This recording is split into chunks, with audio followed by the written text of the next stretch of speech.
ګرانو کتونکو السلام علیکم. زه محمد سلمان همدرد د حق غږ پښتو چینل خبري لنډیز کې ستاسو قربا اوس تاسو پام را اړوم د مهمو خبرونو لنډیز ته. یوناما یو ځل بیا پر ښکېلو لورو د تاوتریخوالي د کمولو ژغورش کړی. په افغانستان کې د ملګرو ملتونو مرستندوی دفتر یا یوناما په یو خپره کړې اعلامیه کې ویلي چې په روانه جګړه کې تر ټولو ډېر طلبات ښځو او ماشومان او نور ملکي وګړو ته اوښتي. قطر به د بین الافغاني مذاکراتو په بهیر کې د اسان چارې رول ترسره کوي.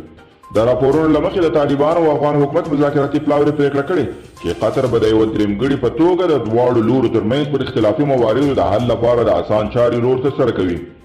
په امریکا کې ولسمشریز ټاکنو ته یوازې 2 ورځې پاتې دي او د مخکښ نوماندانو ترمنځ سخت ټاکنیز کمپاین روان دی. تېره ورځ ولسمشریز ټاکنو ته نوماندان جو بایډن پر ټرمپ سختې نیوکې وکړې او هغه یې د امریکا د بربادي او په امریکا کې د نفاق او نژاد پالنې لامل وباله.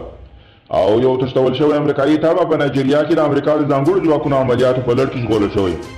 د دې خبر په تایید سره د امریکا د بهرنیو چارو وزیر په مایک پامپیو وویل چې دغه امریکایي تابع تېره اونۍ په نایجیریا کې تښتول شوی او پرون د امریکایي ځواکونو په عملیاتو کې وژغورل شو.